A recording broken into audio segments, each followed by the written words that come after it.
My dear friends, మీకు ఒక సత్యం చెప్పనా? మన జీవితం మారాలి అనంటే పెద్ద పెద్ద డిగ్రీలు, హోదాలు, పరిచయాలు కాదండి. ఒక చిన్న తీర్మానమే మన జీవితాన్ని మార్చగలదు. అలాంటి తీర్మానం తీసుకున్న కల్పనా సరోజా గారి కథ మీకు చెప్తాను. మహారాష్ట్రలో జన్మించిన చిన్న పల్లెటూరు అమ్మాయి. పేదరికం వల్ల చదువు మధ్యలోనే ఆపివేసి వివాహం చేసుకుంది.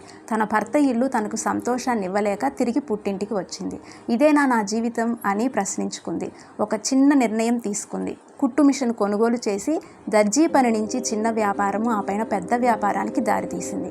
కమానీ ట్యూబ్స్ అనేటటువంటి పెద్ద కంపెనీని, దివాలా తీస్తున్న కంపెనీని కొనుగోలు చేసి కంపెనీకి సీఈఓగా మారింది. ఇప్పుడు ఆమె విలువ 100 కోట్లలోనే. మై డియర్ ఫ్రెండ్స్, నేను చెప్పదలుచుకున్నది ఏంటో తెలుసా? కల్పనా సరోజా గారు కేవలం ఒక సాధారణ గృహిణి మాత్రమే, కానీ ఆమె తీసుకున్న నిర్ణయమే తన జీవితాన్ని మార్చివేసింది. మీరు కూడా అలానే చేయగలరండి. మన వంటగది గోడలు మన భవిష్యత్తు గోడలు కావు. మనం పడే కష్టతత్వము, మనకున్న నైపుణ్యత మన భవిష్యత్తుకు విజయాన్ని ఇచ్చే మార్గాలు లాంటివి. ఇల్లు నడిపించే ఈ చేయి వ్యాపారాన్ని నడిపించగలదు.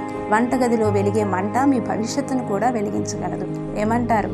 This is Jyothi, your coach. Thank you.